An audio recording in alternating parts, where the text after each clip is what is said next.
Good morning, WAP takers.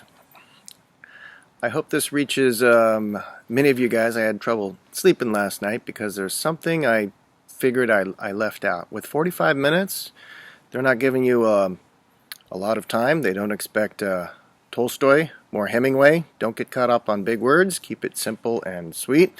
And I put together, I just posted a MAD LIBS style DBQ outline, because if you follow these steps, which are posted next to this video, it's kind of a plug and play, and I'm just going to explain it to you really quick. Hopefully, as you're looking at this, you can do fine. Now, Mad Libs are kind of like when you're back in the day, you're in the back of the car and you pick this up, and it's a sheet. It says, Cindy says, insert adjective, and you make up an adjective. And then she saw a blank, and you think of a noun. And at the end, they read it back to you, and it's supposed to come up like a funny story. This could almost work with the DBQ, because you simply follow what we have there. Paragraph 1, your first paragraph, open everything, read it, think about what you know about that period of time. You can have your book open to different pages of vocabulary for a particular unit, little bookmark flags of maybe a different color, so for each unit you have a piece of review if you just need a reminder. But then, once you have your idea for a thesis statement, write that down. You can have this already plugged into where you're writing during the test. Right, as you see there, the thesis statement or background information. You can start with background information. That gets you the background point, what else was going on in the world at that time. Then your thesis statement, probably just keep it to two things in the thesis statement. You know, instead of political, economic, and social, just go political and economic. And don't mention any documents here. Then as we move down, it says you're good. You've got your background information point, context point, and your thesis statement, and then you defend the thesis statement using the documents. And it's basically saying topic sentence for paragraph 2, and the topic sentence is your first argument from your thesis statement. And you simply say, that's my point. This is what I'm talking about. This argument is supported by document number 1, your first one, the first one you use, not necessarily document 1. Say, this is exactly what I'm saying. See, it's proved here. Describe how the document supports what you're saying. Who's talking? Who they talking to? What are they trying to do? Maybe some quote from the document that matches your thesis. Boom. Move on to your second document. Either one that completely agrees with you because you've grouped them like that, or one that completely goes the other way, and do the same thing. Who's talking? Why? What are they talking to?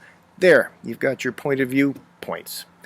For 2. Now you're going to do that for 3. You can use your third document in this first paragraph, or if it fits better in the second one, use it then. Use all 5 docs, because if you get one wrong, you have one to fall back on. Once you get a point, they can't take it away. So keep writing.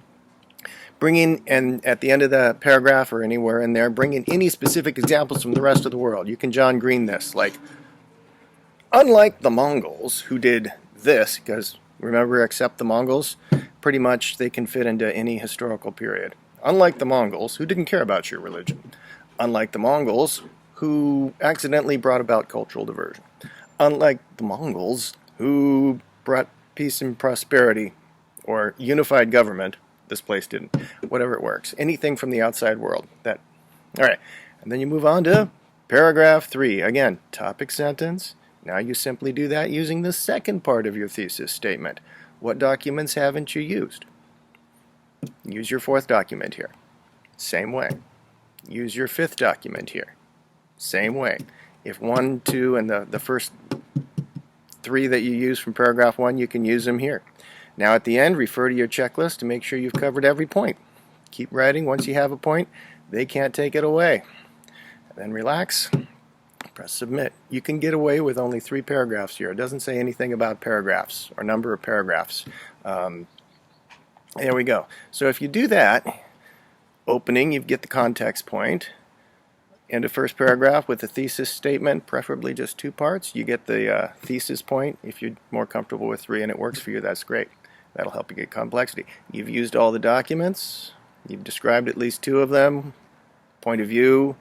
You've supported your statement using 2 documents, hopefully 4 documents, and that's why you use 5, because if you use all 5 and they support your thesis, you've got those 2 points. If you've described their point of view and what their take is, you can get those 2 points.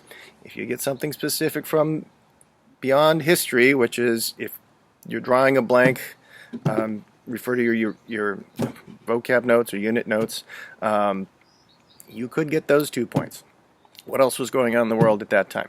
And for the understanding point, that's it. But as long as you follow that Mad Lib style cheat sheet, checklist, at the very end, go down, once you've done that, at the very end, now you use your checklist and make sure you've checked off all the boxes. Don't worry about the complexity. It's either there or it isn't. No one knows what it is yet, and it's the one thing that you can't just say, there is where I did it. Good luck. We're all counting on you. You're going to do great.